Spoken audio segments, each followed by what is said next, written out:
Boss Cowboy Sports, where your voice matters. Yeah, moving too bossy, we don't tread softly, but not flossy, the streets that taught me, moving too bossy, we don't tread softly, but not flossy, the streets that taught me, I'm just trying to get my nigga paid. We came from Section 8, and I knew I was at since the second grade. Man, I swear my time is coming, cause I'm never late. Came from broken homes and broken dreams to getting paid. Boss Cowboys. Your voice matters. And it does. And I'm back. And I slept on it. Man, so when I sleep on it, man, I always come back with something. It's a lot. We got us a fool. Man, have you ever seen the measure Kool-Aid this fool? Some clues on there though. See, Waldo, Malcolm X, Goldberg, a young Jerry and Steven. Man, it's so much. So y'all sit back, trust me, we gonna measure this Kool-Aid today on this Slept on the Show. We gonna bring you that sauce. Boss Cowboy Sports, where your voice matter, and it does. If you believe it. If you don't, your voice don't matter. Boss Cowboy Sports, where your voice matters.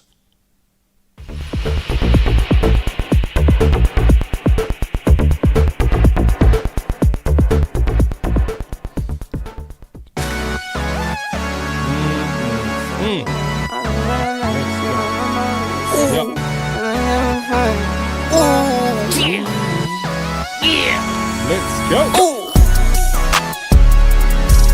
No watch, no diamonds, no watch, good timing, yeah. New watch, no diamonds, no watch, good timing, yeah. Need no middleman, I'm the man to man, send it in. I like what I like, me, I know my rights is sipping in. I like having fun, I do what I want, it's what it is. For my son and son, for my daughters, yeah, it's for my twin. I work through the night, I do what I like, get a check, I go for the ride. I've been down the ride for the win, still move on the hush, never run for none. I face my fears, I just drop a 9 month to month, still from year to year. New watch, no diamonds, no watch, good timing, yeah. New watch, no diamonds, no watch, good timing, yeah. I'm sporty and rich, I'm sporty and rich, I'm sporty and rich. Do it again, again, again. I'm sporty and rich, I'm sporty and rich, I'm sporty and rich. Do it again, again, again. Get some checks, I invest, and I spend a check. Spend a check, get it back, then I take a rest. Only race is the human, I take care of my skin. I was doing this as a rookie, now I'm up to bet. Set the trend, set the pace of play. I don't trip, but if I fall, bet I make a way. I take trips in the fall, watch the leaves change. I like to treat every day like it's my B-day. No watch, no diamonds, no watch, good timing, yeah. Come on. New watch, no diamonds, new watch, good timing, yeah. I'm sporty and rich, I'm sporty and rich, I'm sporty and rich. Do it again, again, again. I'm sporty and rich, I'm sporty and rich, I'm sporty and rich. Do it again, again, again. Welcome to Boss Cowboy Sports, where your voice matters. Do it again, again, again. All the executives come in and have a seat. Do it again, again, again. Oh my goodness, man, so much. Man, have you ever seen the measure Kool-Aid stand this full? It's covering up my Kool-Aid stand. Man, because it's a lot to talk about. I mean, this is the fullest I've ever had the measure Kool-Aid report. Like, it is full. It's to capacity. You can't see the kids. You can't see nothing. But it's full of meat. So I want y'all I want y'all to tell me, what do you see? What do you see? Because every one of these have a meaning to it. And these are fun. Like, why is Malcolm X on this? What's going on? What, LeBron? What did he do? Yeah, but I'm explaining it. Yeah, so if y'all can figure that out, y'all let me know. All right. But obviously, the big one that's on there, if you look at the far left corner, you see an older Jerry and you see a younger Jerry. And my boy John say, man, it feel good that curse is lifted. It does. It does. And we gonna talk about it. We gonna talk about it. I want y'all to stay with your boy. All right. So here we go, man. The first things first. I want y'all, you know me, I investigate. And I found something. I heard something. And I'm gonna just tell you, it's confirmation again that your voice matters. I'm gonna show you something, and I really want y'all to listen close, because we all are obviously very happy about Jimmy Johnson. We so happy. Oh, the curse is lifted, right? We all know it was the right thing to do. We also know that they was at odds. Jerry admitted that. He admitted it was tension, right? He finally really openly admitted it, that it was something going on, right? I wish we really knew exactly what it is, but we don't. But why? And remember, I said when it was announced and we was doing a watch party, it was the OC, Coach Marv, and we was all together.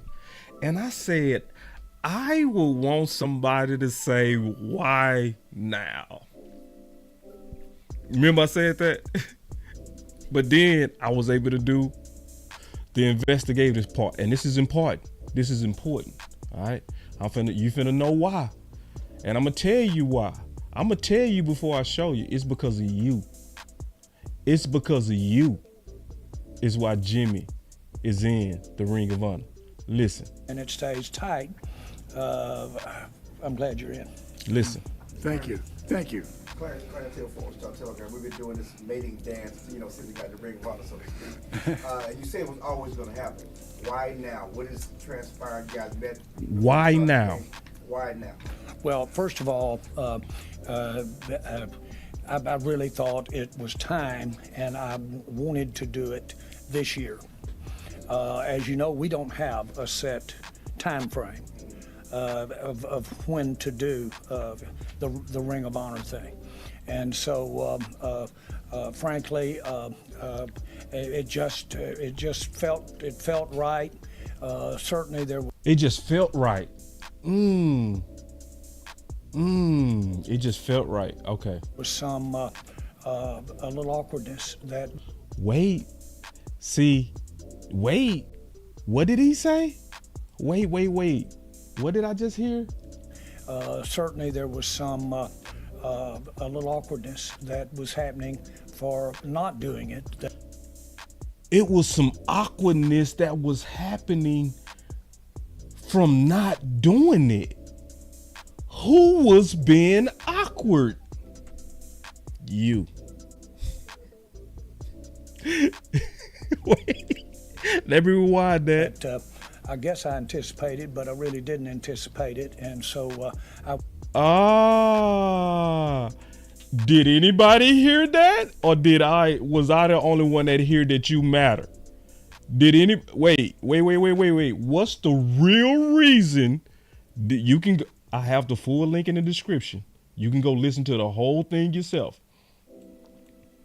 But listen to what he said and tell me if I'm tripping. Certainly there was some a little awkwardness that was happening for not doing it that I guess I anticipated, but I really didn't anticipate it, and so I wouldn't have wanted that to linger any longer at all.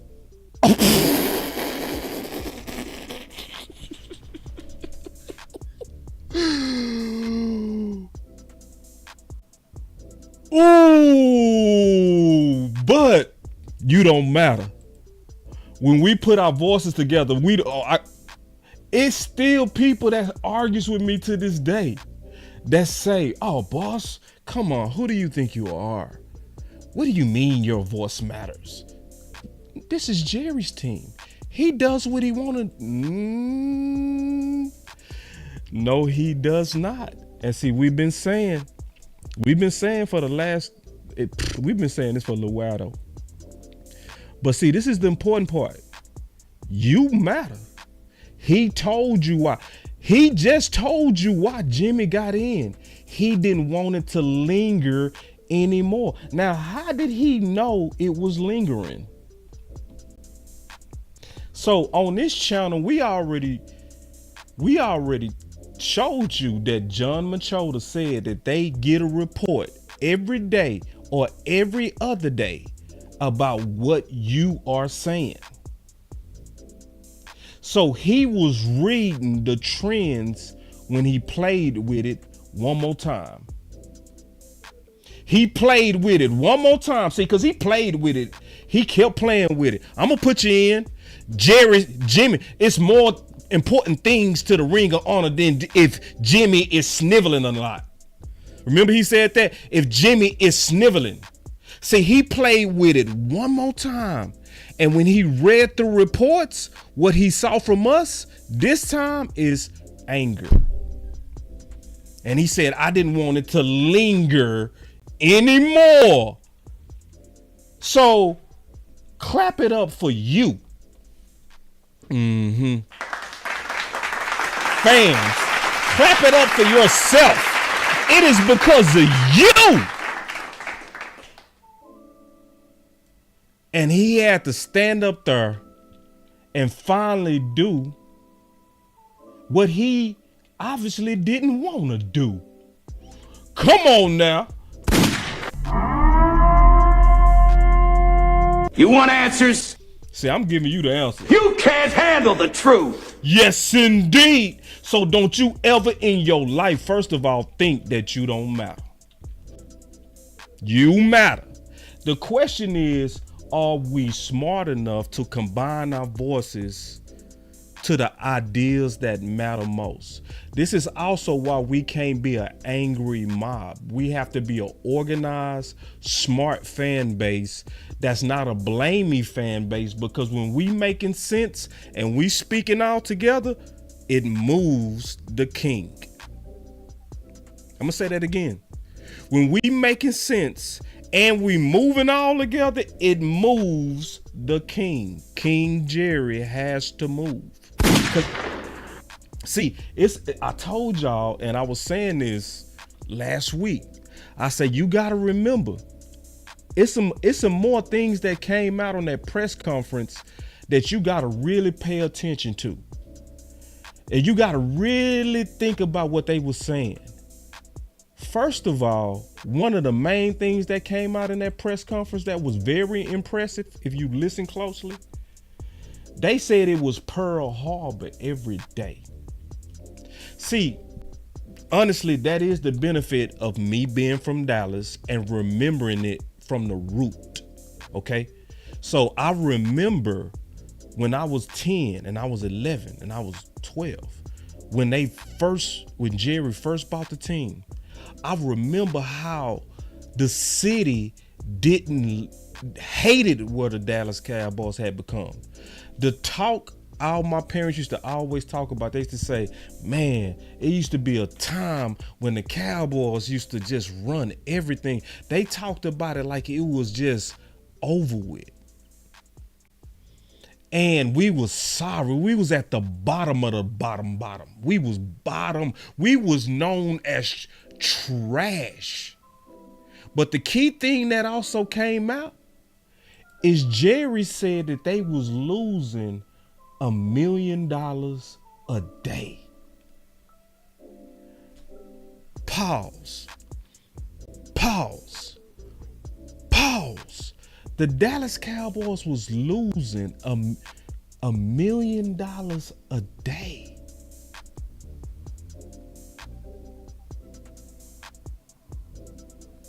I need to turn off the music and just say that a cappella. The Dallas Cowboys was losing $1 million a day.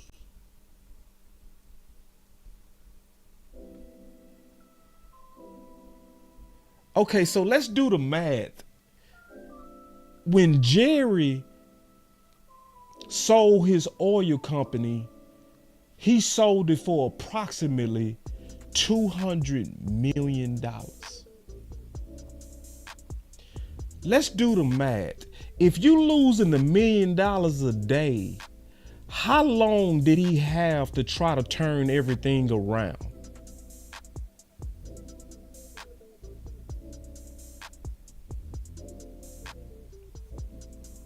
Jerry had around 200 days. Think about that.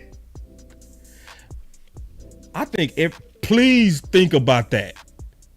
Jerry had about 200 days to turn a failed organization around. Thank you. See, somebody paying attention. See, thank you. Somebody did the math. Jerry had less than a year. Ooh.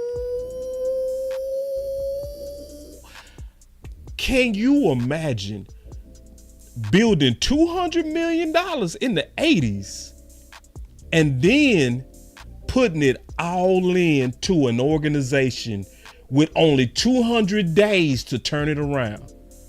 Boy, if that don't make you appreciate Jerry, you are selfish as hell. Now, for real, if that don't make you appreciate Jerry and Jimmy. But then this is another thing that came out in that press conference that was impressive, and also why they were so divided. Initially, you can sense the pure love that they have for each other. When they talked about the background, I was like, what the did you hear what they just said? Now, listen, y'all. Jimmy Johnson was already at the pinnacle of college success. He was already a national champion with the Miami Hurricanes. Okay? So he was the super top of college success, right? He was, and he also went all in with Jerry. Both of them put their career pinnacles on the line for the Dallas Cowboys. Ooh.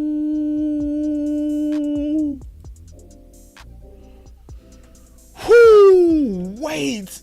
So the background of what they really sacrificed is epic. And then on top of that, they really trusted each other. This is how you know. He said Jimmy was basically working for 2 months without a contract. He didn't even have a contract. That means he just trusted Jerry Jones's word. Boy, what? Huh?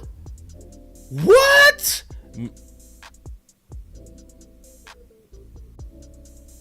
So you the highest coach in college, and you go over to a failed organization just based on the relationship that you have with Jerry.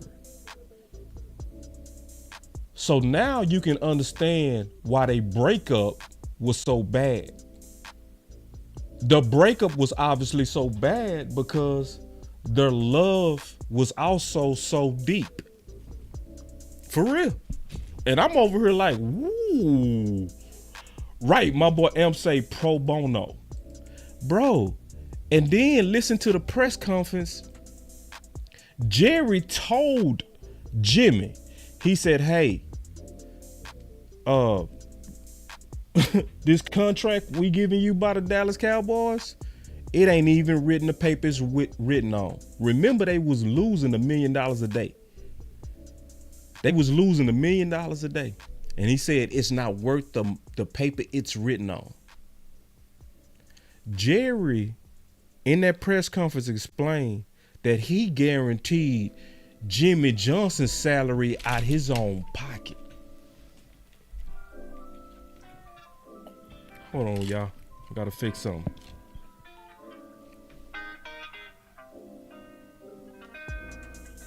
Yeah. So anyway, then obviously we know what happened, right?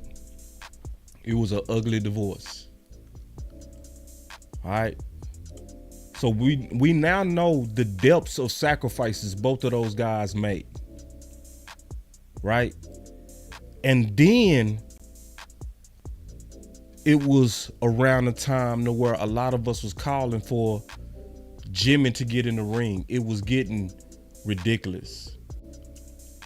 And I'm going to tell you what probably upset the fans even more when he put DeMarcus Ware in the hall before Jimmy. He went too far. That rubbed us all wrong. That just was like, say, man, wait. What we doing? Like, I got respect for DeMarcus Ware, but no. This is insulting now. And it rubbed us wrong. And you can see that the personal was too personal. It was too personal. To the point, I did a show about it, right? And I was saying the many reasons the Dallas Cowboys will win the Super Bowl this year, but then I got in there the few reasons Dallas could lose the Super Bowl. So I had a whole lot of reasons we should be favored to win it. I talked about our medical team, which is showing to be true. Talk about our massive depth, which is showing to be true. Right? Offensive line, where Tyler Smith playing left guard. Like I went down a line of a whole lot of reasons. Talent-wise, we are ready. But then it was the few reasons, right? This was my last point on that video. Listen. My last one. My last reason where we might not win it. This might be the goofiest one, but I put it anyway.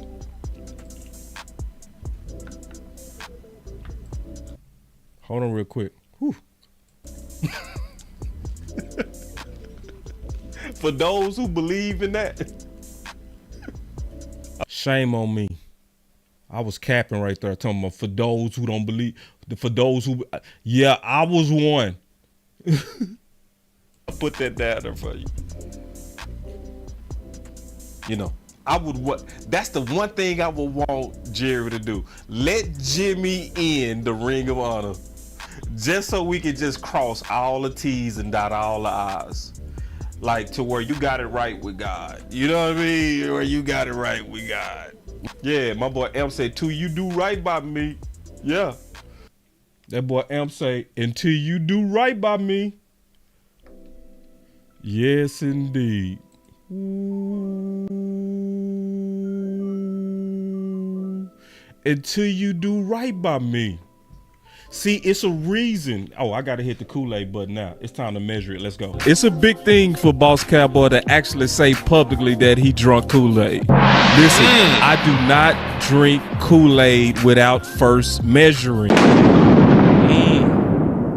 It's time to measure. It's time to measure. I actually already started measuring, but Amp was right. He said, my boy Amp said, until you do right by me. So then that takes us back to the Kool-Aid, right? And go look at the top left corner. Because, see, it's a reason to why we started to all believe that it was some kind of bad juju on the Dallas Cowboys. We was not just thinking that for nothing. So if y'all don't know what that's from, that quote is from The Color Purple, where this guy was very evil to this lady, and she basically cursed him with her words. And she said, until you do right by me, everything you think about is going to crumble. And so we was sitting here in 30 years and we was kind of seeing that. Can we talk about it? Can we talk about it? It was looking like it was some wrath of God stuff going on with us sometime. Can I keep it real? Man, it looked like Jerry was fighting something he couldn't stop. Because every time it would get good, every time we would look like we getting ready to turn a corner, it's like it just didn't go bad. It went bad in a way to where it was humbling. Do y'all remember the Romo?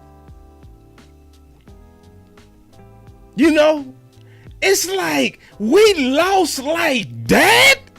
What, man? God, are you mad at us?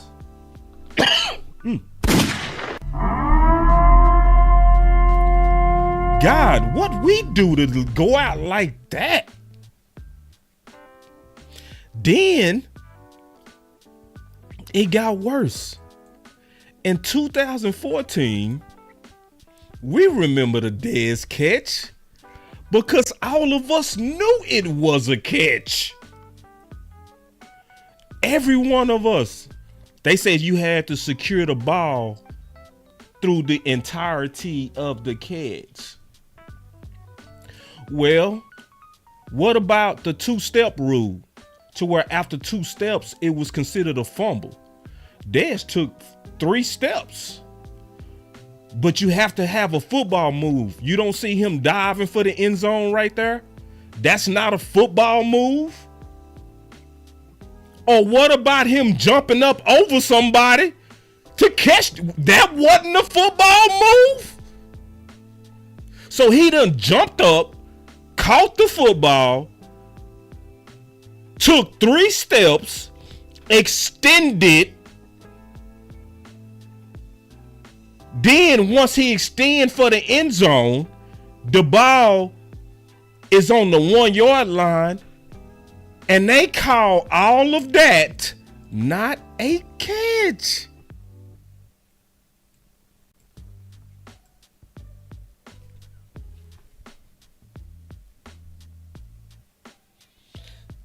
Ugh. And see, it wasn't even just that, because you could say we was cheated, right? Man, you could say we was cheated on that. Where you would say they ain't got nothing to do with God. Or the football guys, or whatever you want to say. Or juju. Or until you do right by me. Or really, until you do right by Jimmy. This is the one that really made me think it's some bad juju. That throw by Aaron Rodgers. And see, let's talk about it. Hold on real quick. It wasn't even just a throw. This is what made me think God was angry. Listen.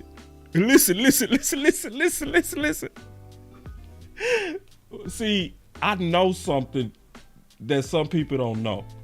Because remember, I am from Dallas, right? So if you from Dallas, you didn't know this.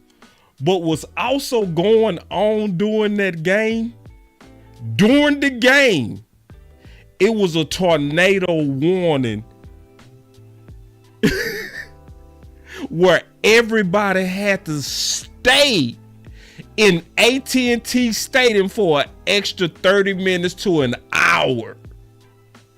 So not only did the fans of the Dallas Cowboys watch us lose in dramatic fashion, they had to sit there and wallow in it for an hour. It was a storm that kept the fans and the most loyal fans, they had to sit there and watch it and just dwell in the pain of that loss. It wasn't just a throw, it was a storm. I said, wait, what? So So when my boy Amp said, until you do right by me, he wasn't playing. Yeah. So that goes back to the point of why your voice matter. You know what I'm saying? Because we had a lot of hot teams go flat when it mattered the most. Think about it. Yeah, that Dez team with Romo and them, they won 10 games straight. 10 games in a row. Then in 2016, they won 11 games straight. You talking about hot teams going into the playoffs hot, everything you supposed to do, and then boom.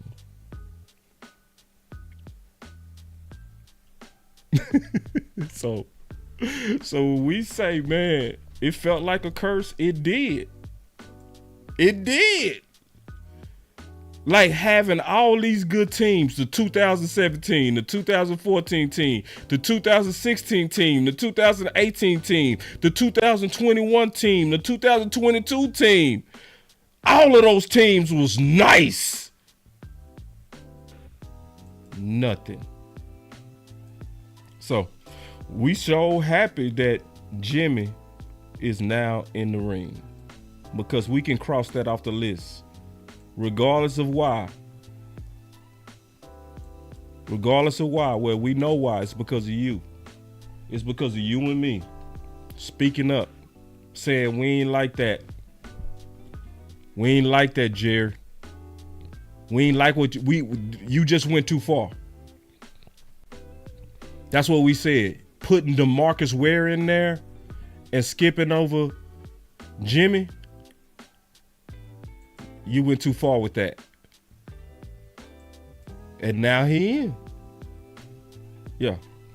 So I'm going to just keep down the line and keep measuring this Kool-Aid. Then we go take some calls. Okay? Yeah. I like this. This is real, though. This is real. Look at this. Our voice is the light, boss.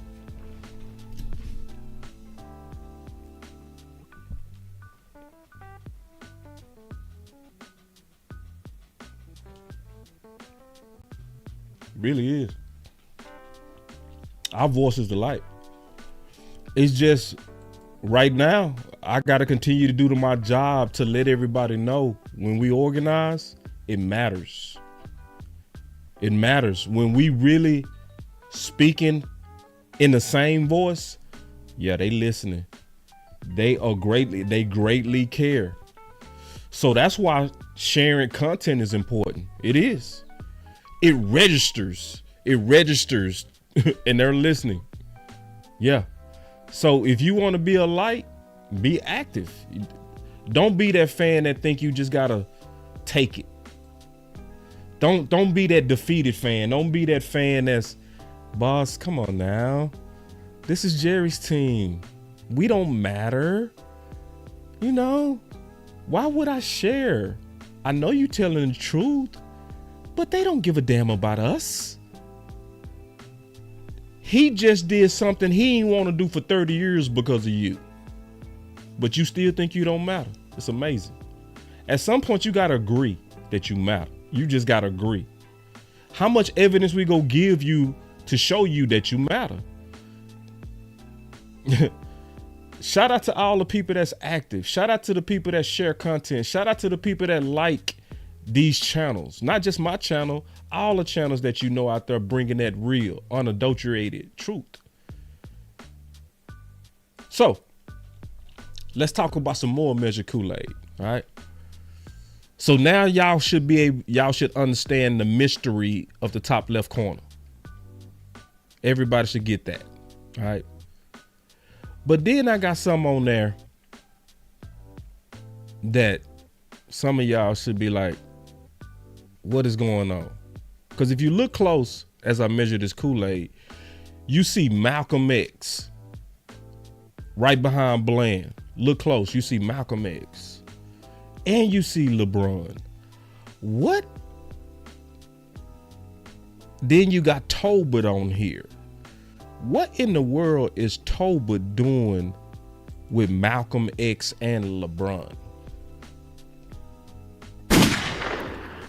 What? Well,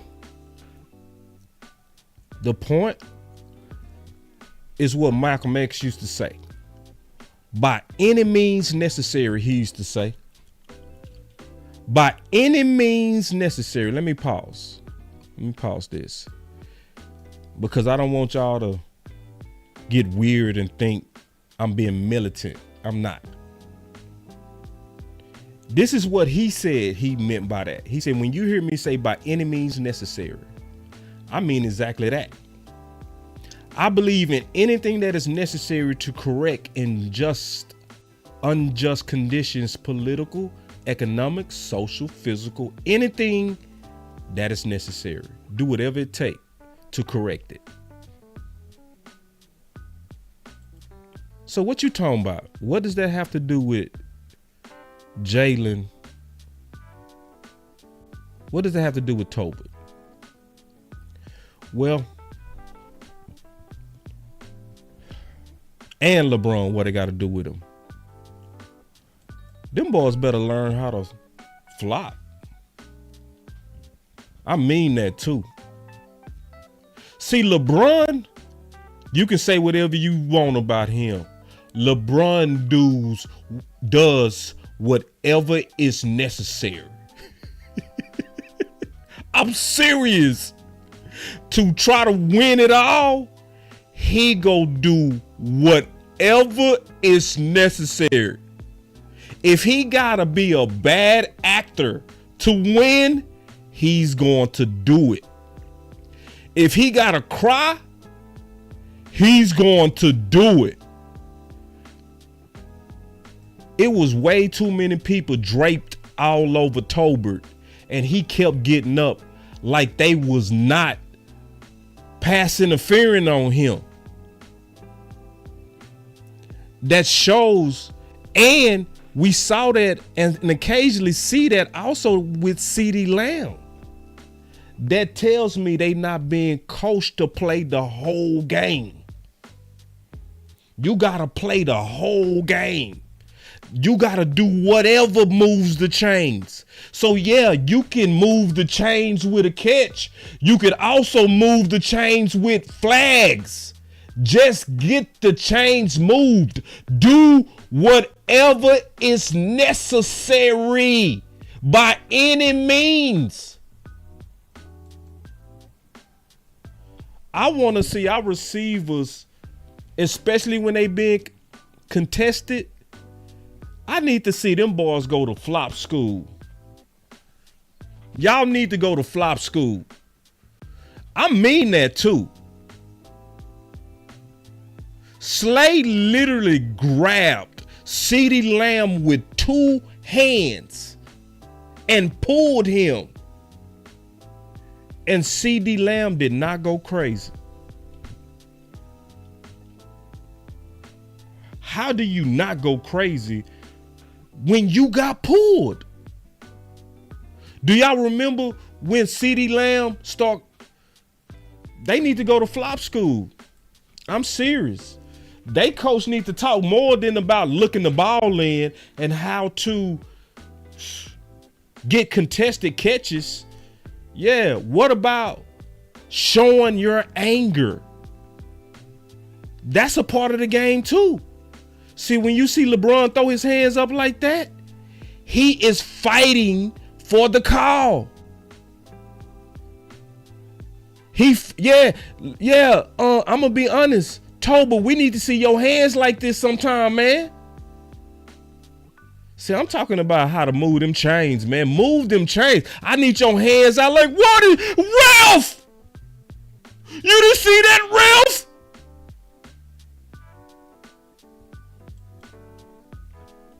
So I'm just measuring the Kool-Aid on things I slept on. You know, and I woke up like, bro, we need to do better at that. I like this too. I would have added this if you would have sent this to me earlier. But this is a good one too. Tyler Biotis needs to hike the ball when the defender jumps. Yeah. It's little stuff. You know what I mean? It's like we got to get greedy for the details. My boy M say the correct term is gamemanship.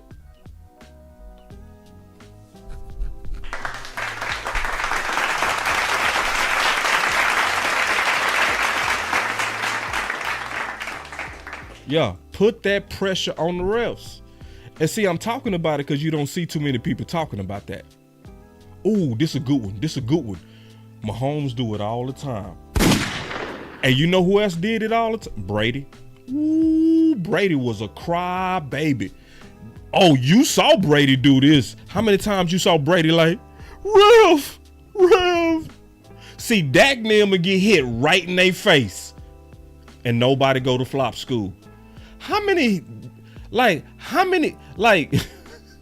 when Dak got hit, listen, Dak should have been laid out for about 5 minutes. Ooh. Dak got right on up. Nah, man, you boys need to go to flop school. Any means necessary to move the chains. Yes. So obviously, I got to talk about my star. All right. Because we just going through all the measured Kool-Aids. All right. I'm going through every one of these. Matter of fact, I'm going to open up the phone lines real quick. Let's open up. We're going to take a break. Let's open up these phone lines. We go talk to y'all for a minute, then we'll get to the rest of them points. All right. We're going to kind of break it up. So we got the call lines open. Y'all call on in. Because obviously we just talked about a lot. We just talked about that your voice matter. We proved it. We just showed you Jerry literally say he didn't want it to linger anymore. And he was basically talking about our anger about Jimmy. Yeah, and M said, I'm a Kobe fan, but he did it too. Yeah. So we got the call lines open, man. Hold on real quick. Let me put that number back up there. Because I know y'all watching the game. Who winning right now? I want to know who winning. So if y'all don't call in, y'all know what I'm going to do. I'm going to go ahead and continue what I was talking about. But see, check this out. Just getting down to it. All right. Hold on real quick.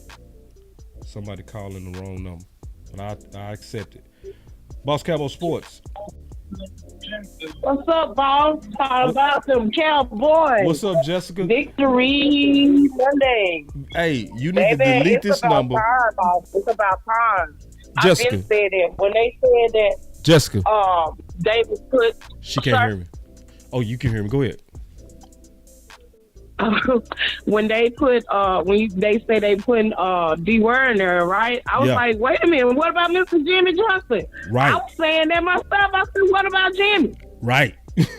I did post that. I'm sorry. I tweeted that. Me too. I said, congratulations. Yes, I tweeted it too. Man, come on now. We've been waiting for Mr. Jimmy Johnson getting there ever since. Man, come on, man. Ever since who was it?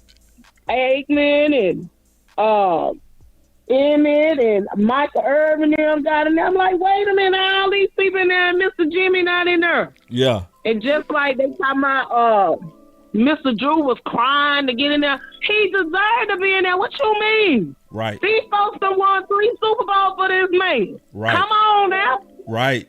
Come on, man. Yes. Come on, man. Yes. But I'm telling you, bro, I went off on Twitter a while ago because I'm sorry. I mean, what's up with some of our brothers, man? What they you act mean? like they down, man. This is Victory Monday, man. What's up with all this down now Cowboys, bro? What you mean? What's up with that?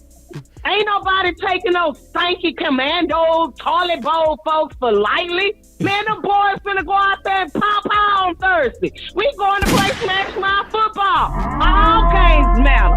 It ain't no these games don't matter. It's after Thanksgiving. No, Thanksgiving Day and on. You want Every answers? game matter. These boys would have beat Philly while Philly always bumping their gum. The rep helped them. Man, ain't nobody on that. They better be worried about Kansas City. While they all up in everybody's chat talking about the Philadelphia. Man, we 7-3. And our boys coming for what belongs to them. The original boys, they are the real beasts of the East. Not y'all. Y'all phony. Y'all done had help for so many games by the ref to get where y'all are, and y'all think y'all all that. Boy, please, go sit down somewhere. That owns that, every last one of them. So they better quit playing with my boys, man. And people better quit down them. I don't know what y'all talking about. It's all time now, boss. It's all time now. It's time to go get number 6, baby.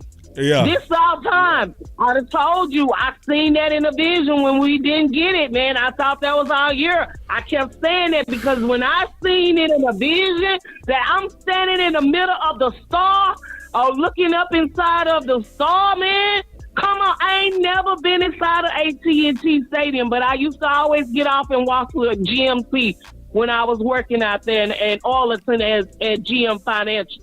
And I did go over there when I had my car. I had to turn around, and it was a game going on. I was outside.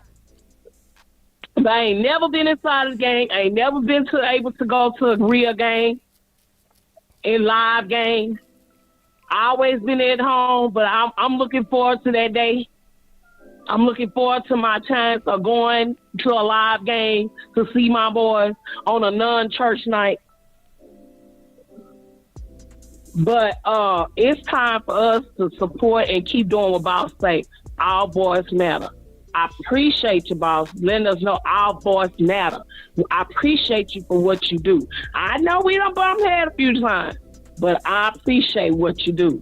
I'm drinking the Kool-Aid. I've been drinking the Kool-Aid since I was 5 years old. Roughing the boys up and jumping up and down with my Dallas Cowboy football. My daddy said I'm his twin. The man been having me football as a girl with a Dallas Cowboy football in my hand ever since I was 5. So all the other stuff, I don't care what nobody says. I love football. Always have. Always will. How about them Cowboys? Let's go. Keep supporting them. They got to put our boys out there and keep our formula going, boss. They cannot cut the formula off. What is working for our team, let them cook. Quit playing with my boys and let them boys in there. Sam Williams, them out there, defense out there balling. Offense out there balling. Keep letting both sides cook. Don't cut them short. Mix it up. Put them in there together, and let's keep winning one game at a time and go get that number 6. There you go. Appreciate it, Jessica.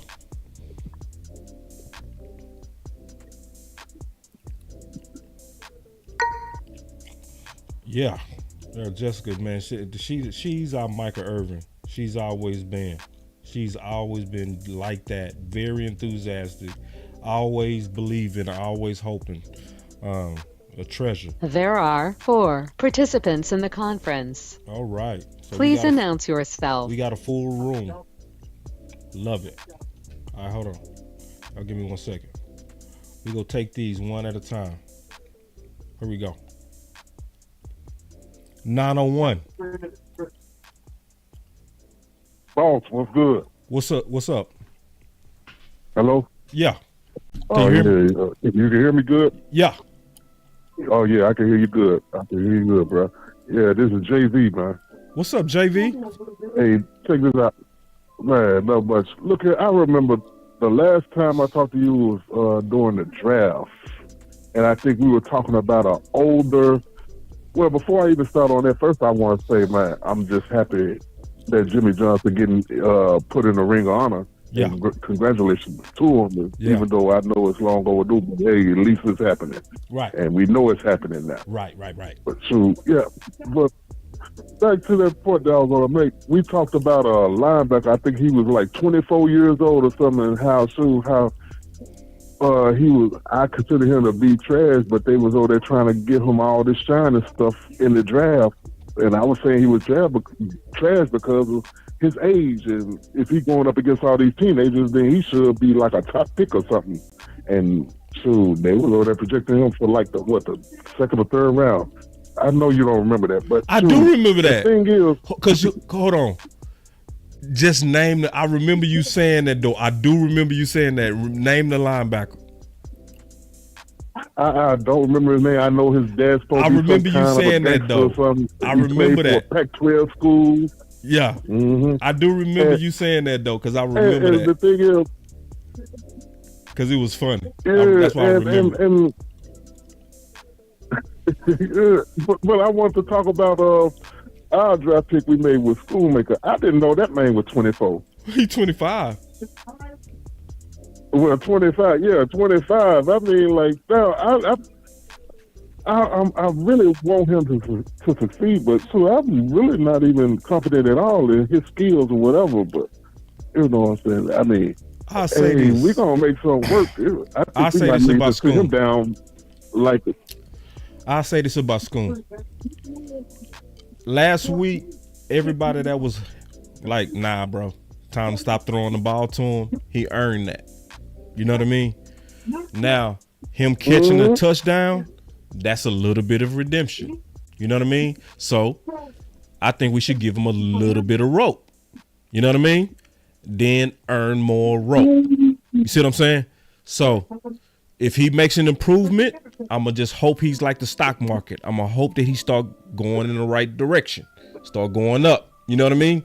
If he does, I would eat crow, and I would say, everybody that was patient, y'all was right. I was wrong.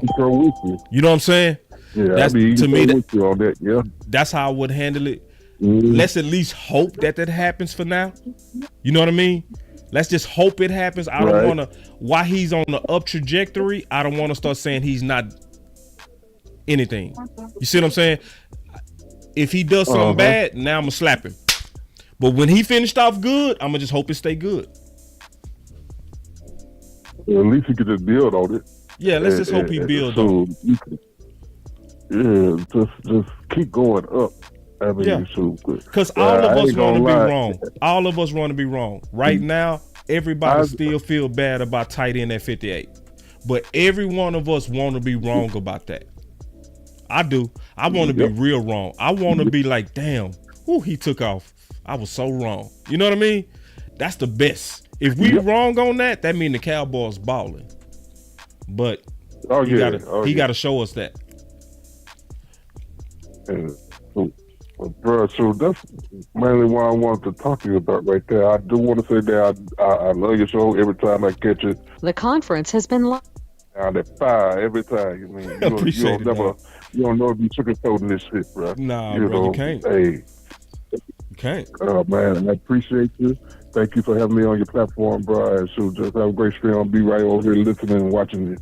All right, and I got you locked in too, JV. So next time you call in, I'm gonna say what's up, JV. We gonna call you by name because your voice matter, big dog. All right, big. Appreciate you. All right, G. All right, man. So we got a new caller. I've never seen this person. 516. Yo, what's happening, Boss Cowboy, man? Jake the Break, man. Jake, what's happening? What's that? Can you hear me good? Can you hear me good, boss? You sound fantastic. I'm gonna turn you up though. All right. First, I want to say, man, I appreciate you, dog. I appreciate you being patient with us on the phones. You know what I'm saying? Because I know I don't want to be wrong, but I feel like you're a perfectionist, and you're always giving us that measure Kool-Aid. Sometimes, becoming outrageous on the phone and throwing you off your rocker. But I appreciate you doing the phones, man. That's real. You know what I'm saying? Yeah. And listen, dog. I appreciate your measure Kool-Aid because I was there when you came out with that Deron Bland video, and I was one of them Cowboy fans, and I was on the ledge. I'm like, dang, we done lost Diggs, and what we gonna do? And you came in there with that business suit, and you're like, nah, I done measured this Kool-Aid, man, and I think we're gonna be all right. And you laid it down how Deron Bland is actually almost ahead of Diggs. I'm like, damn, you laying down this Kool-Aid real good.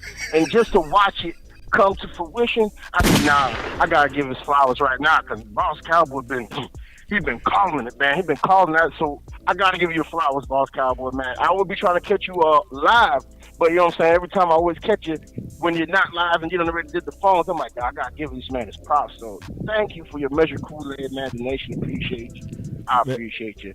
Keep doing your thing, dog. Man, that's a dope call, bro. I appreciate you too, man. I appreciate you too, big dog. And I got you locked in too, man. Yeah, man. Because I'm calling y'all boys by name, Jake the Great. Sure, all right, OG. That's a good call, yeah, man. Jake the Great, man. I'm all over the place, man. I support the community. No, I got you locked. Shit, you locked now, Jake. So, man, appreciate the call, homie. All right, but I did have one question though, if I can ask it though. Go for it.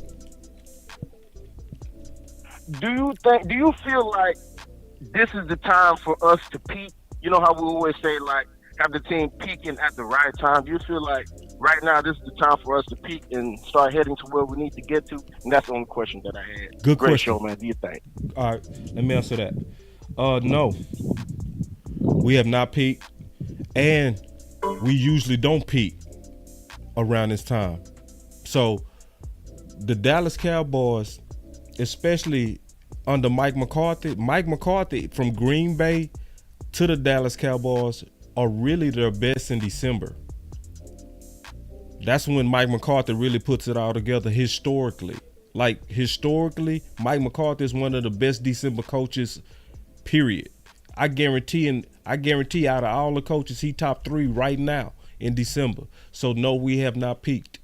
Also, I will say this, Mike McCarthy to me is somebody that we don't appreciate enough because Mike McCarthy has a lot of season to his play calling.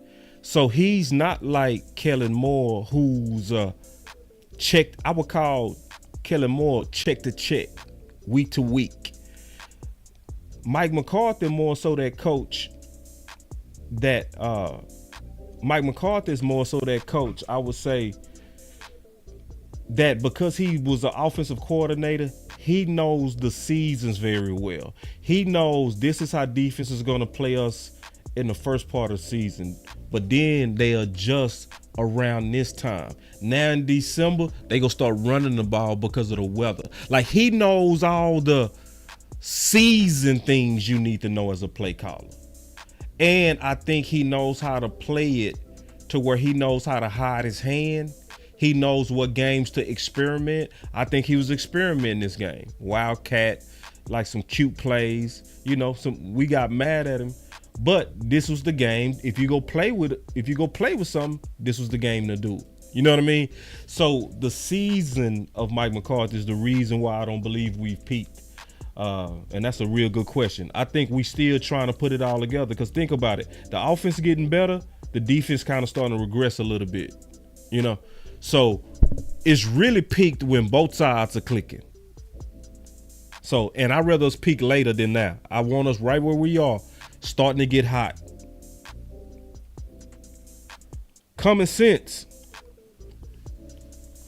What's up, bro? What's up with it? I just want to call in and let this little light of mine shine. Let's go, bro. Let's go. Man, first off, we all happy about Jimmy, bro. That's like as soon as it happened, bro. I almost broke down in tears. I ain't even gonna lie, because I was like, man, since I've been knowing Boss and following his channel, man, we've always at least 2-3 times a year talked about Jimmy getting in the Ring of Honor. Yeah. Facts. And then I ain't even gonna lie, while I was watching the game, I was like, man, we getting some calls that we don't even normally get called. And I was like, is it working already? Is it working already? You know what I'm saying? But I was like, I was just tripping. But I've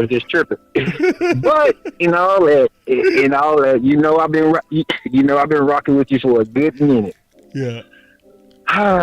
Bro, your presentation just brought out a whole new light that I just man. What? You gotta talk to me. What?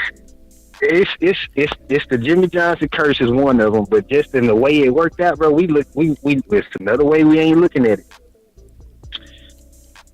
Jerry Jones always put the players over the coaches. Okay. We all know that out of everybody that's in the Ring of the Honor for all those 3 Super Bowls, who's the first person that should have been in? Jimmy should have been in before all of them. Right. Because if the way you broke it down today, if that man sacrificed his college career to take a chance on you and help you turn the organization around, and you was losing all that money, and because it didn't say Jimmy was getting paid while Jerry was losing that money.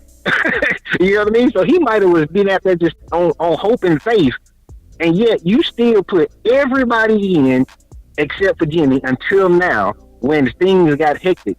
Well, if you look over the years, look at the coaches we've had, look at the players we've had, there's always been a reason for Jerry to put the players over the coaches. And most of those times, if you look at negotiations, if you look at the acquisitions that's brought in or not brought in, most of that is player-based over the coaches. I think if we start, like we always say, free Big Mike, start looking at letting the coaches do their thing over the players, that's a whole nother aspect that's going to take the Cowboys to another level. What you think, boss? I think Jerry has learned to pull back on that part, where I think he trusts his personnel team more because he didn't want that. He didn't want right. that. Yeah. He didn't want Dak at all. He wanted Connor Cook and he wanted Paxton Lynch. He wanted to move up to go get Paxton Lynch. He wanted to give up a second and a third. That's a fact. But he listened to Jason Garrett.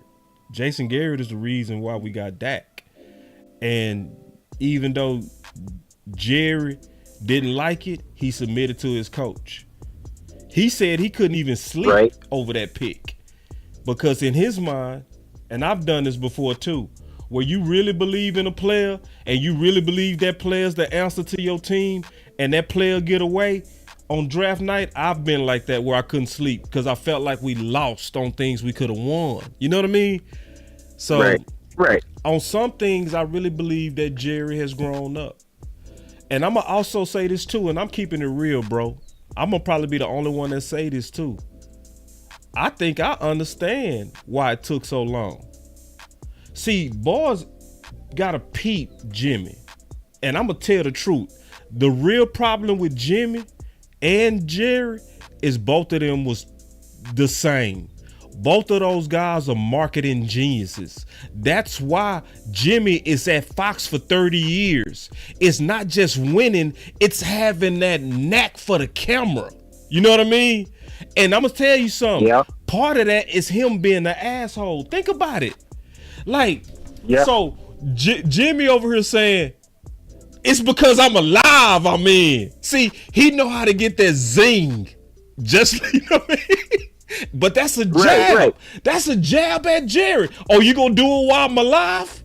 See, that's a, you know what I mean? It's like, bro, can I, you know, and see, I'm gonna tell you one more thing. See, I looked into the background of Jimmy. Jimmy was the ultimate a-hole, bro. Like when he was at Miami, the AD came to him and said, hey, man, good job on what you're doing. We winning national championships. Our school has prestige it hasn't had in years. Great job, but I do need you to kind of calm your guys down. Now, think about it. Around that time, Miami was acting a pure fool. They used to tuck their jerseys all the way up, show their six packs, and when they would make plays, they would be shooting. They would be like, right? Yeah. So Miami over here, like, we're a prestigious school. You can't have them boys out there like being hood. You know what Jimmy told him? He said, "You got me effed up. That's my edge." Got up and slammed the door in the AD's face. Now wait. Like, wait. No, you can't do your boss like that. I'm just being honest. You know what I mean? Because at some point, Some bosses gonna be like, you got me all the way messed up. Yes, you are important, but you're not gonna be slamming doors in my face. You're not gonna be over here talking about after I put $200 million on this team that I'm not a football guy. If anything shows Jerry is a football guy, is the fact that he put his whole life savings for the game in which he loved. That is more of a football guy than anybody. But what do everybody say? Jimmy said he's not a football guy, and we still stand on that. No, Jerry is a football guy. Oh yeah, I'm with you on that. I was just saying more on the lines of, you know, since now until now, that's the outlook that I got. Because you remember back when Parcells didn't want T.O., but he got here anyway. Or remember the wide receiver? What was it? Will Williams, wide receiver Will Williams. They didn't want him. It was a bunch of people. It was a bunch of people that the coaches didn't want at the time, or you know, or may have wanted somebody. Dan Quinn might have wanted Bobby Wagner, but we didn't go get him. You know, that type of stuff. Yes, I do see the changes. See the changes now. But I would just, you know, in general, up until now, it was always players over coach. Hell, even D Law, when he got his contract, he told Steven, go talk to your daddy. Tell your daddy. Oh, you know what I mean? Yeah. So it was, in my opinion, he was always picking the players over the coaches. But, you know, the thing about it is, man, is that we on like we talked about last week on Boss Lane, we on the right track, and everything is seeing. It's not about the blowout wins against the bad teams. It's about, there was a time that the Cowboys would lose those games, in my opinion, or what we call it, play down to your opponent. You know what I mean?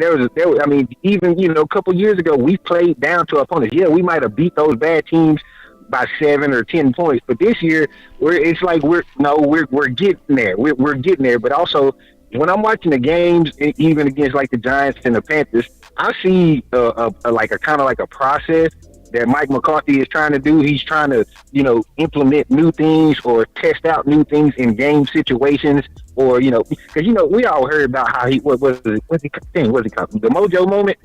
Yeah. When he do in the off season, you know, he always throw out random situations and scenarios. I kind of feel like he's been using these last 2 games as mojo moments, but you can see the team actually, you know, growing and developing in those moments. You know what I mean? Like, yeah, we didn't target CD like we want to, but we know what that's like.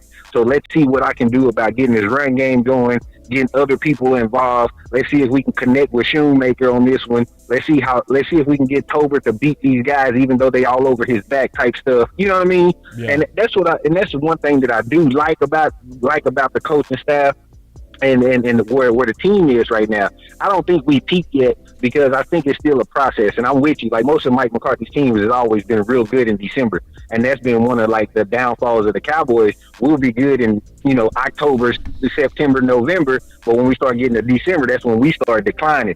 And so that's one thing I do like about it, man. And I just, hey, man, we gonna win this Thanksgiving, bro. We gonna knock it out, boss. And I appreciate you keep up the pressure, man. And hey, man, still #win in spite of for me, bro. I love you, man. I'll talk to you next time. Appreciate it, man. Common sense in the house. All right, and we got 2 more calls, y'all, and then we'll get back to the content, man. And these are 2 fire people too. So we got Pastor Taff, and we got my boy Tariq. But real quick, before we take these last 2 calls and then get back to the measure Kool-Aid, my boy Esau said, how about them Houston MF Texans?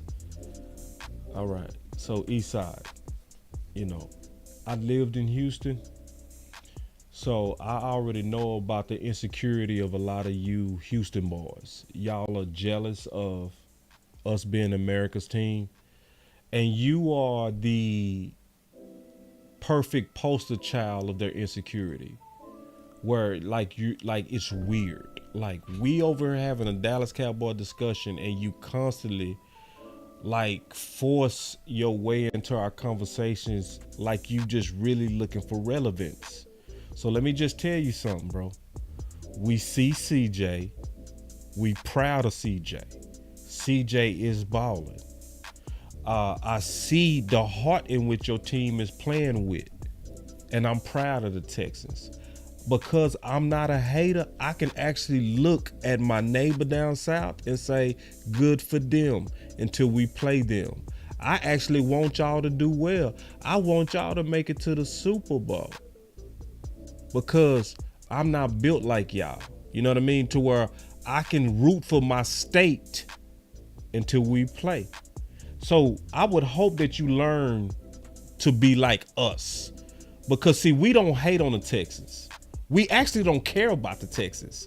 We recognize them and we see that they doing good, but we not go hate on y'all like y'all hate on us. I really wish you grow up. Like really, like I really wish you do. I really wish you could come in and have a real discussion instead of all this spamming and trolling. And I'm gonna be honest, man, you weird, bro. Like your profile for the longest was Watson, even when he moved on. Like at some point, we really want to be able to have some real football discussions with all this. I call what you doing like little meat energy, bro. Like you the type of dude, if I'm sitting over here and I'm taking a piss, don't come stand next to me trying to see what I got. Let me just worry about me and the Dallas Cowboys. Go over there where that's stall and use the bathroom. Stop looking down at what I got. Be happy with what you got. You know what I'm saying? God made you like that. Just be happy for it. Stop measuring your little meat to the Dallas Cowboys. All right, let me get back on these calls. Sorry about that, Pastor Teff. Pastor Teff gonna be like, I always talk bad before Pastor get on. What's up, Pastor? Boss, man, you giving that way too much attention, man. I know. I always say something foul. I say something foul, then I be like, now I gotta talk to the pastor. Nah, man, you know you got distractions. You got little foxes, little flies, always trying to like that. I mean, if flies hanging around you and doing all that kind of stuff, man, because we relevant. So yeah, that's true. Let's just let that go, man. Let that go, man. But yo, man, I remember, man. I'm just glad, to kind of reiterate what others have been saying. I remember when I talked to you in OC and I told y'all about that universal law: you reap what you sow. Yeah. You cannot get around that, and I firmly believe, like with all of my heart. Yeah. The one thing that was keeping the Cowboys back was Jimmy not being in the Ring of Honor, because he's deserving of honor, good, bad, and different. How you feel about it, he did his job, man. And I really think that that is the one piece that we couldn't get around, man, because it was too much goofiness and too many bad turns and luck. Like the Philly game, even that San Francisco game. You remember when Pollard fumbled the ball and the ball just spun right there? Yeah. And go out of bounds. It just spun right in bounds for them to grab it, man. I'm like, man, something's going on, man. Man. This can't be real. Yes. But I see that we're in a good position. And I'm going to be honest with you, boss. The only team that concerns me, and it's more so from a mental standpoint, is San Fran. Yeah. Besides that, I'm looking at the Eagles right now playing the Chiefs. We gave it to the Eagles, man, in Philly, and there's no reason why we shouldn't have won that game. Right. We gave it to the Arizona game was a fluke. The only real loss we had.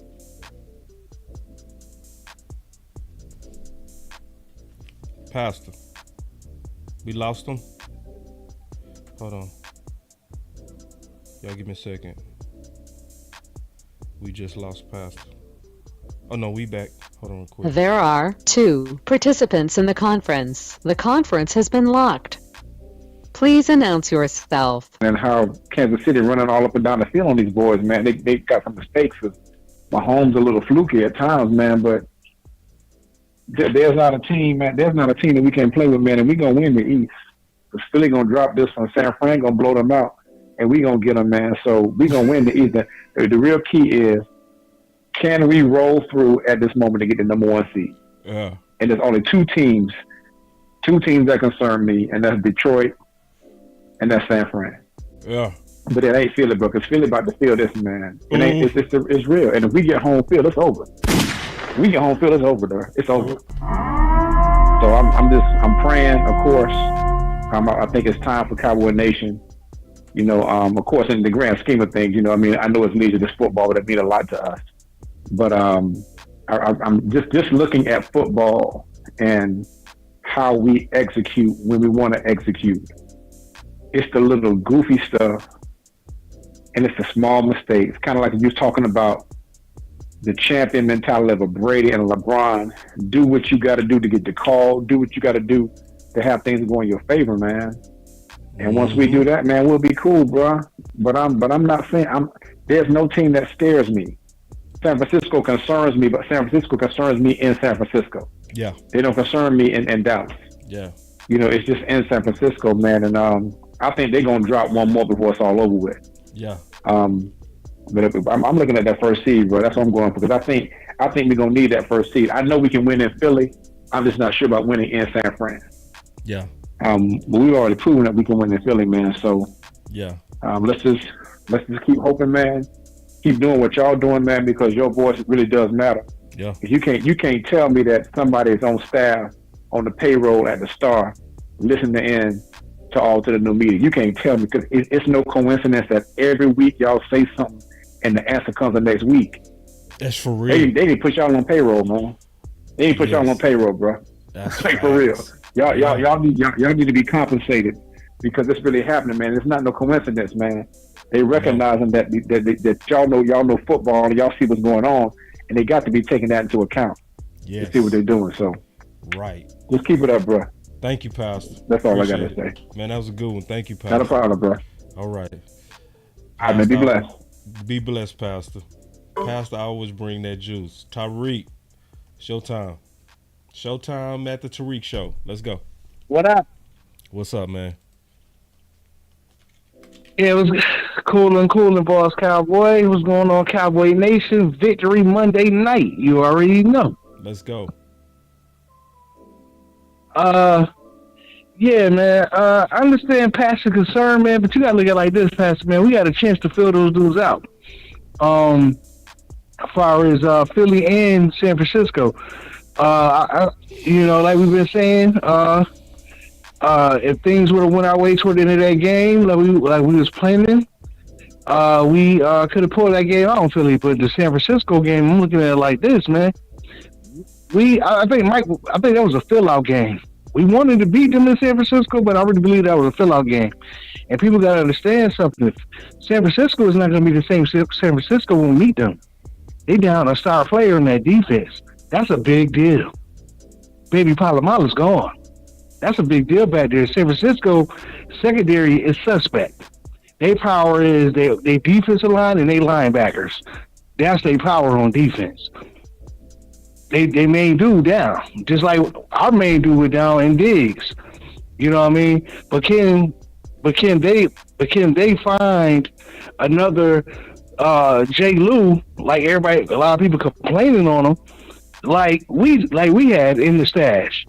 I don't know if San Francisco is going to be able to find a free. He is strong safety passes. We had a cornerback, so I'm not too much afraid of San Francisco.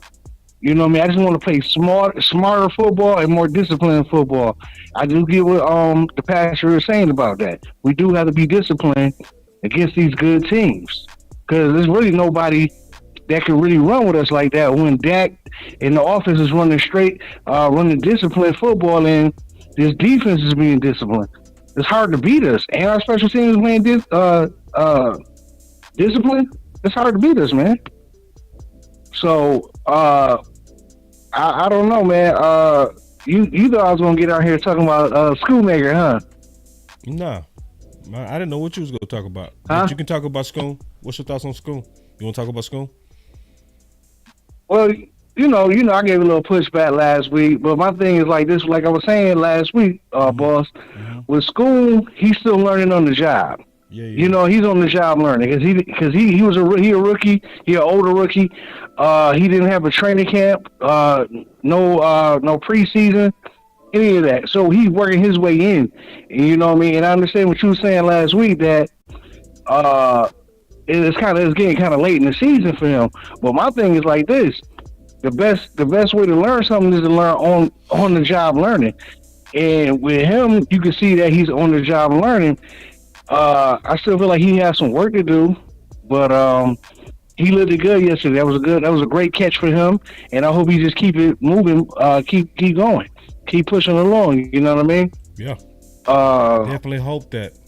That's the right thing to hope. I hope so. It's yeah. And this is the thing. Based on what he was doing last week, everybody that either wanted him benched or wanted him to have less, they was right. As of last week. Yeah. This week is different. You know what I mean? They gave him a little bit of rope, but he did something with it. So I say give him a little bit more rope. You know what I mean? Let's see if you really starting to go in the right direction now. And if you really starting to go in the right direction, I hope it succeeds. You know what I mean? But for anybody that was definitely saying whatever they were saying about their lack of optimism in what he was doing, it wasn't that people was picking on him. It's just that that's what he was putting on film. And that's what they was saying. Mm-hmm. You know what I'm saying? So somebody like you have faith that just basically keep going at him. You might be right. And I hope you're right. And those of us who want those of us who want to put the Dallas Cowboys first, it's never about our opinion and trying to be right on any negative opinion. Anybody should want to be wrong on any negative opinion. So for those of us who, saw Jordan Lewis losing the matchup on Thielen, we want him to win the next one. We're not hoping he lose like he lost on Thielen. We don't hope that. We hope he, goes back to where he's a little bit better than what he's been on particular matchups. You know what I mean? And I don't think he's just all that bad. It just might be a way for us to get better, So keep the pressure up. Keep lobbying for what you believe. Your voice definitely matter. And I'm glad you might be right that Schoon could be going in the right direction. For real. Yeah, but at the same time, though, I did it. I was looking at it. You made me look at it in a different way because, far as with Mike play calling, far as that cute stuff he was doing yesterday, far as the what is it, the Wildcat and all that stuff. Yeah. Yeah, that was cute and all, but me personally, if you ask me, I'd rather you get more. Let's see what this. Let's do more pulling these centers and guards to go to the outside with Pollard. You know what I mean? Or go to the outside with Rico. I want to see our running game get a little bit more better than what it is. You know what I mean? Because these are the colder months. You know what I mean? And you're gonna have to run the ball. But I understand what you guys been saying, that we are past the run team. I get that. You know what I mean? But if we are past the run team, let's have some more runs that's unpredictable. You know what I mean? Tony broke a good one yesterday. Kudos to him. That was a nice run. Yesterday. But it's like I just sat here and watched. You know what I mean? Like you said, it's a copycat league. We need to be trying to take some of the stuff from other teams and put it into our game plan too. I've seen the play tonight. I was watching a little bit of the KC game, and you know how they rock, over there. I seen them do like a pitch play, man. That like the way them dudes block, everybody blocked so damn good down the sideline on the side. It was a sweep, and it looked so good. I'm like, damn, why we don't do stuff like that? You know what I mean? Mm-hmm. I'm just saying, man. I know we can't be like them, but do it like them. But let's have our own version of stuff like that. Mm-hmm. I agree. It ain't no wrong with taking stuff that work. Take it. Yeah, you see what Philly did to us? They took it from Detroit. They took that flea flicker from them and used it right on us. Yep. Exactly. Yeah. Take that whole exactly the whole concept, everything. So definitely. Man. But good call, Tariq, man. I really appreciate it. Always. Yeah. Yes, sir. All right, y'all. Peace. Tariq, a treasure to the community, man. I always will be. Tariq is faithful, man. He go get his voice out there. That's what I really appreciate, y'all, man. Everybody that get their voice out there. So let me go ahead and get this super chat real quick, because we got us a super chat. I think we got us a couple of them. Let's get to those super chats. Then I'm going to finish out this content because I got a lot of good stuff to talk about. So here we go.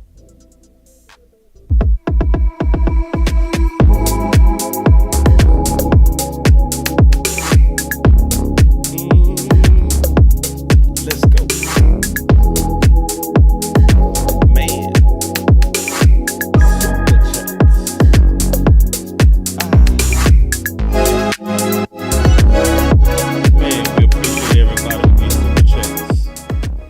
Appreciate y'all with these super chats, man. And then also people with the cash apps. We appreciate y'all so much. So I can't see any new super chats right now. So we got one. So the super chat we got, boss, never change who you are. Talk your shit. Truth. Yeah, I ain't changing, bro. And yeah, because you know what, man. Oh, wait, let me say it like this. On some things I will change. I want to say that too, because I want to also say sometimes you do gotta change. Yeah, I want to make that clear. Sometimes you do gotta change, but one thing that's not gonna change is my honesty. Right? I might change my delivery, but my honesty is not gonna change. You know what I mean? So, you know, like for instance, I'm gonna be honest with you.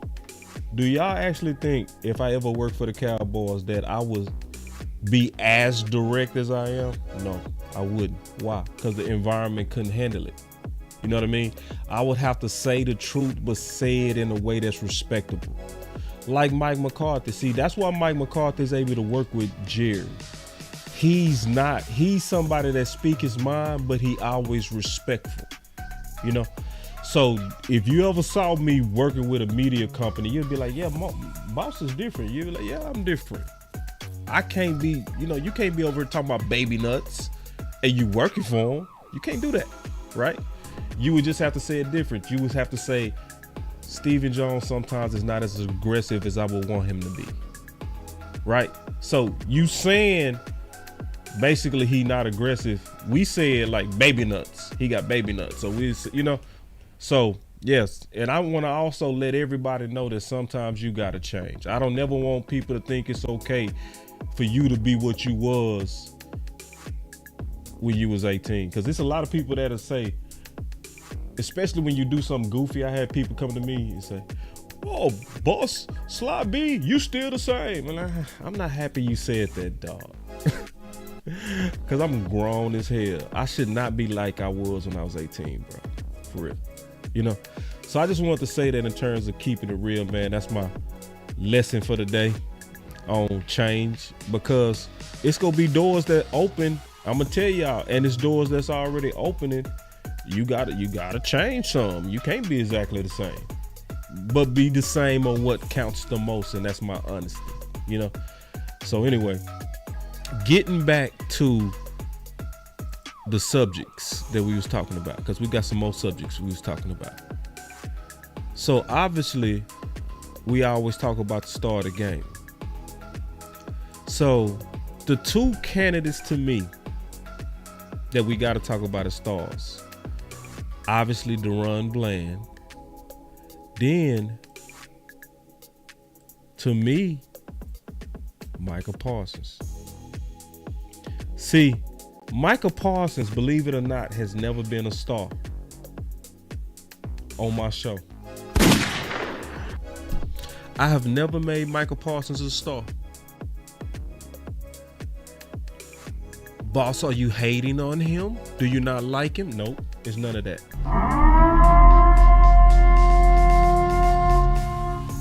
When you got somebody like Micah Parsons, you have to grade him on a higher curve. You have to grade him because his greatness requires great performances before you can become my star.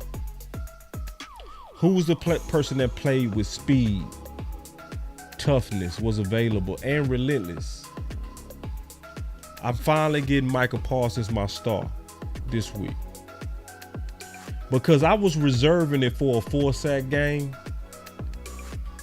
but this effort that I saw with the 3, he my star, because he always been close to it. Always close to it, but he finally got it this time. Y'all saying over Bland? Yeah. I put him over Bland. Yeah. Yeah. Because see, Bland, to be honest, we've seen it before. You know? We've seen it before. How many times do you see a player get 3 sacks though in one game? Now, since we speaking of Bland, somebody asked me a real good question, and I'm gonna go ahead and address this. Okay. Devlin Carr asks, he said, "Hey boss, a question on the break and 105.3 The Fan this morning. Should Bland travel? What are your thoughts being one that has played cornerback?" And this is my honest answer. Not yet. No. I don't think it's time for Bland to travel. And the reason why I say that as an ex-corner, because the main thing that I'm concerned about is the fact that he's still a growing corner. And I don't want us to rush him into a place that could hurt his confidence. I'm just being all the way honest. Because he got some matchups that's coming. DK Metcalf is coming. And DK is the type of player, because see, when you going against like a DK, that almost got to be freak on freak. Freak athlete on freak athlete. See, I'm being all the way honest. Diggs showed that he could handle going against the freaks. And I'm being all the way honest, man. This is no knock on Bland. I just don't want to rush that development process. Hear me out. Change the music a little bit. I don't want to rush that development process.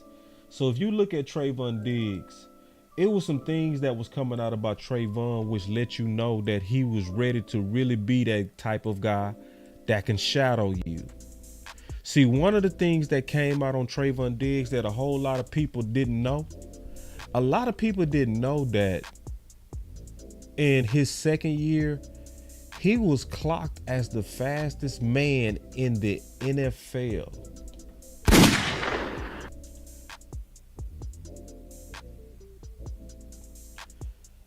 Yeah, a lot of people didn't know that. Yeah, Trayvon Diggs had the fastest game speed out of any player in the NFL in 2021.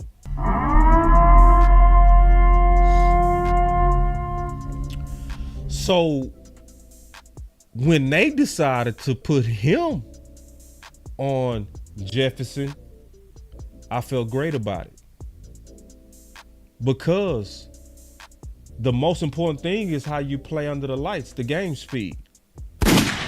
Not your 40 time, it's your game speed.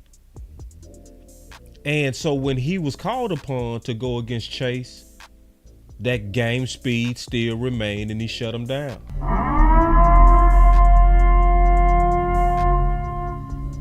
When he was called upon to go against Jefferson more than once, that game speed remained and he shut him down.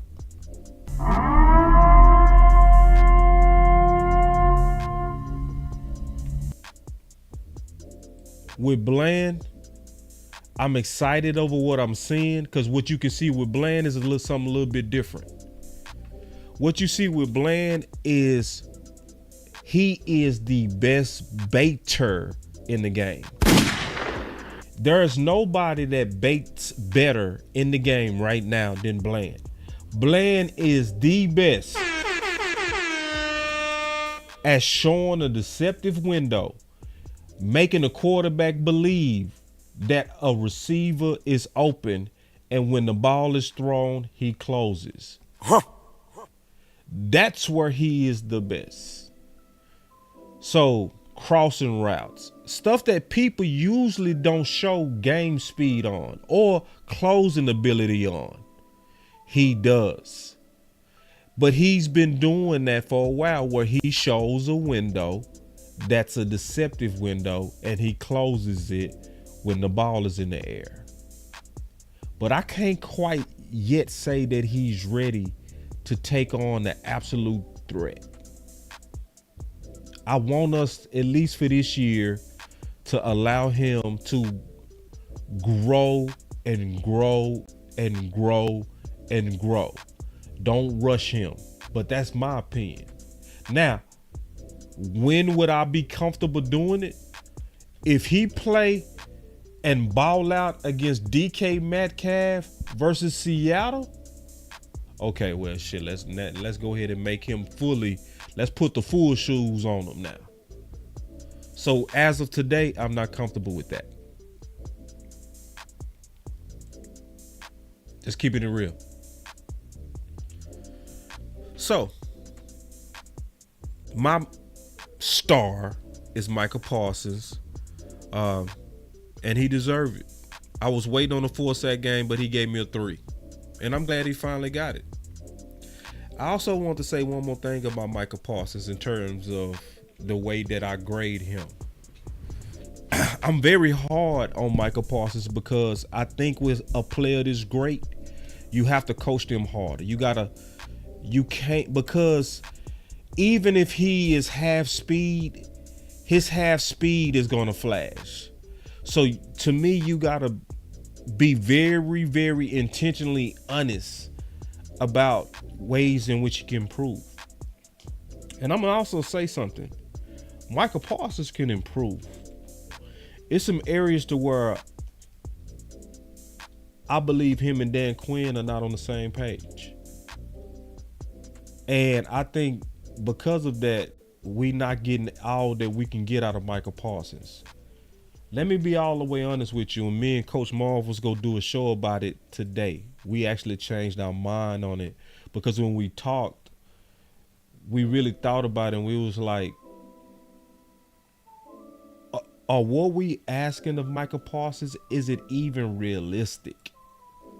And as we begin to talk about him playing linebacker, it was more me and him, and shout out to Coach Marv because he showed a lot of integrity. Because Coach Marv, when we talked, he was like, yeah, we need to pause. And I was like, yeah, we need to pause. We need to just pause because I'm not even sure if his coach has the demeanor to really get him to be the linebacker that he could be. And on another thing, Micah Parsons has put in a massive amount of work to be the best pressure player in the NFL. He didn't really, in my mind, put in a lot of work for linebacker. And I could tell you, he don't see himself as a linebacker. Remember after Arizona? What did he say? Man, I'm just worried about getting after the quarterback, man. I don't know what's going on back there. Well, if you see yourself as a linebacker, then you would identify it with the linebackers. It's too many times, I'm keeping it all the way real with y'all. It's too many times Dan Quinn was calling him in a linebacker and he was saying, I'm an edge rusher.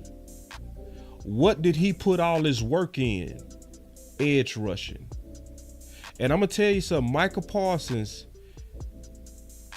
has a chance to really help this defense go to a whole nother level.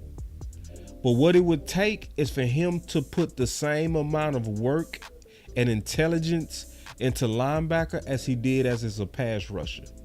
Because if he did, it would make this defense way better. And I do also understand his plight. If I was him, I'm going to be honest, I would have trust issues with front office too. I would have trust issues. I would have trust issues with y'all trying to call me a linebacker when I know the fastest way to the bag is to be labeled a defensive end and a pass rusher. The fastest way to defensive player of the year is usually coming off that edge.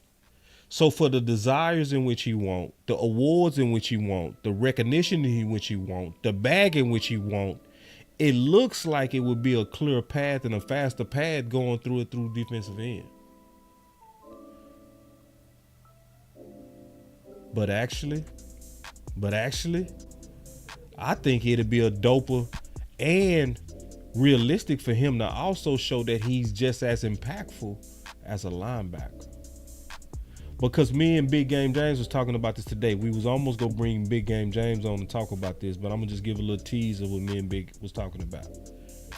If he put that same mental process into linebackers he did at defensive end, to where he was trying to become a faster, freakish Luke Kuechly, it is nothing sexier than when a linebacker is really in their game. Yeah, defensive end is sexy and you can get you a sack or a pressure at the key moment that can change the game. But boy, you can't tell me when Luke and people like Sean Lee was in their bag and diagnosing everything, getting 2 interceptions. Y'all remember when Luke Kuechly got 2 interceptions on Romo on Thanksgiving, took him to the house? It was nothing on the edge that was looking like beautiful linebacker play. And me and Coach Marv was talking about this. We was talking about this. That if Micah Parsons just fully embraced linebacker like he did defensive end, and was like, even if y'all trying to take away from me by having me play linebacker, I'm so good, I'm still gonna make plays. I'm still gonna show that I'm not even just the best edge rusher, I'm just the best dude on defense. And I think he got that chance. But me and Coach Marv literally paused having that discussion because we honestly really don't see a path for it to happen. We paused it because we was looking at, man, what kind of coach you would have to have, what kind of offseason he would have to have, what kind of body type he would have to have, what kind of reps he would have to start getting immediately to start getting really in that rhythm of a linebacker.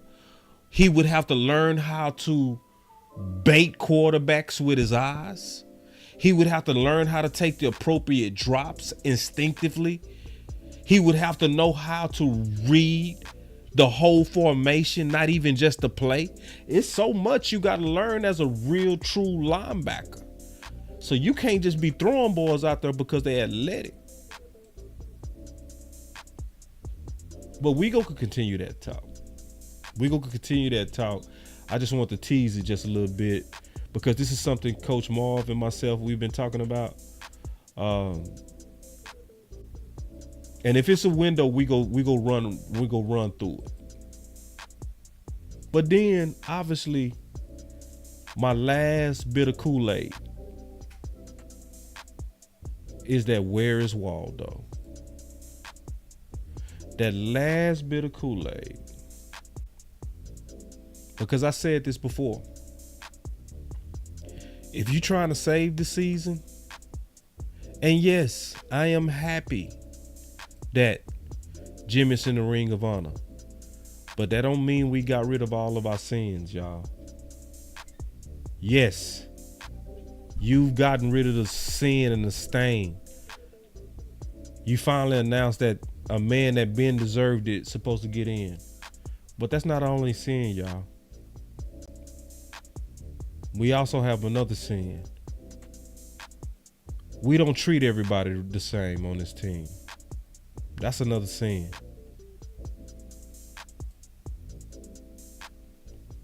And I also want to say, yes, Evans did get some reps. I was wrong on that. When I was watching the game live, I thought he didn't get any reps. He actually did get some reps. But it wasn't enough. And see, this is the problem as I'm measuring this Kool-Aid, where you have players that should be getting more reps and they not getting them reps. You got Fowler. Where is Waldo?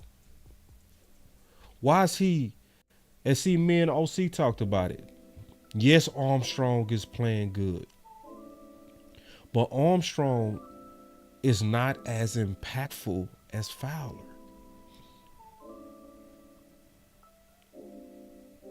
He not. Fowler does more with less. That's still a sin on this organization. where you trying to force your philosophy of your draft guys. A former first rounder having to beg for reps that he earned last year.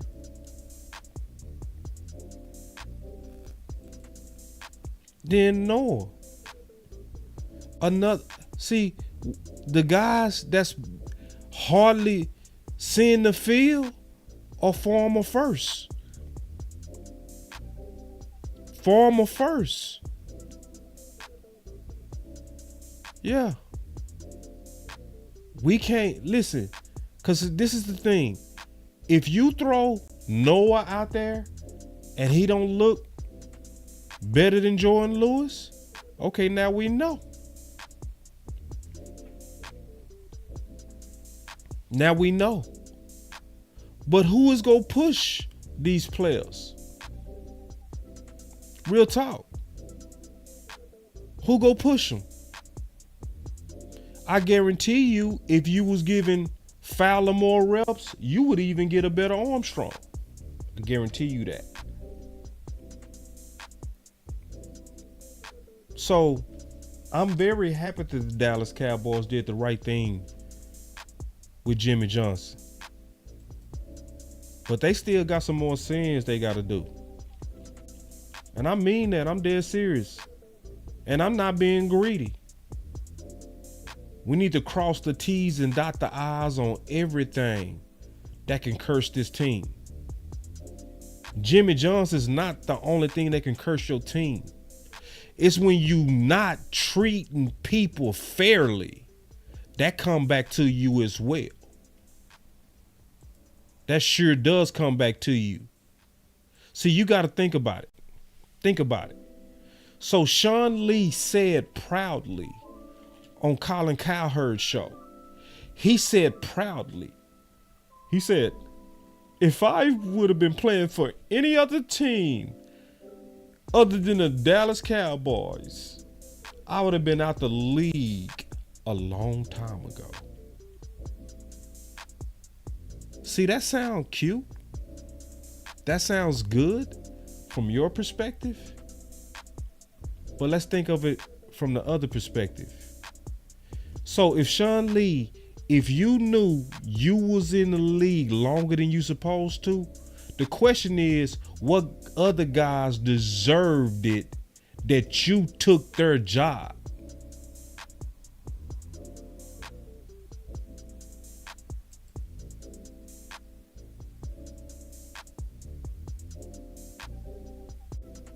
See, yeah, we saying the curse is lifted.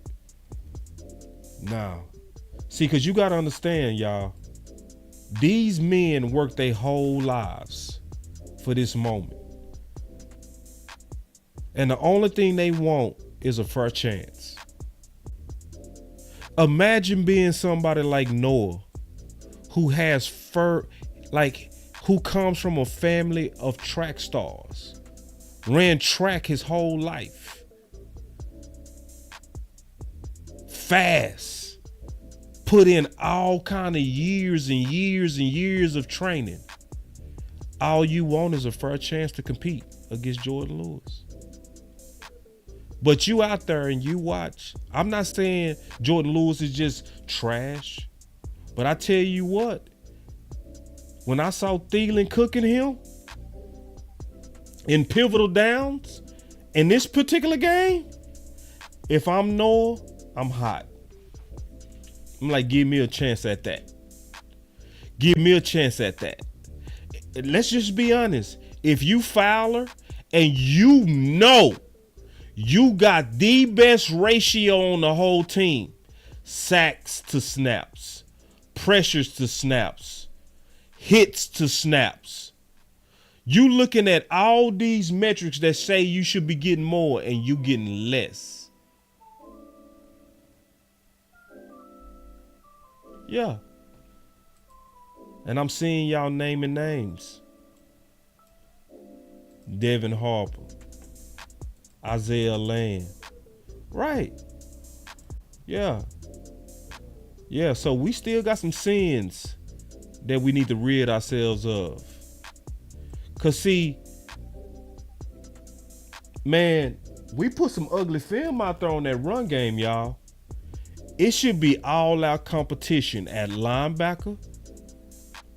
It should be all out competition for that nickel position. So I'm gonna get into that tomorrow on Competition Tuesdays. Cause if we measuring this Kool-Aid and we measuring it right, yes, we took a step in the right direction to rid ourselves of the curses and the sins. But we not done. We need to do more, y'all. And we need to keep putting the pressure up. Don't stop the pressure. Yeah, we need to keep the pressure up. Cause see, I don't want no sins standing in the way of what we can accomplish. Boss Cowboy Sports, where your voice matters. Look, moving too bossy, we don't tread softly, but not flossy, the streets done taught me, moving too bossy, we don't tread softly, but not flossy, the streets done taught me, I'm just tryna get my nigga paid. We came from Section 8, and I knew I was at since the 2nd grade. Man, I swear my time is coming, cause I'm never late. Came from broken homes and broken dreams to getting paid. Look, dollar bill, listen close, this is not a drill. Cause hungry trying to get a meal. I've been in light, who gon' pay a bill? I've been in action, been in traction, surplus with niggas lacking, shining light but still be blacking, red lights will stop the action, green to go, even when it's slow. Higher heights to balance out the lows. Can't ride the wave cause you ain't got a boat.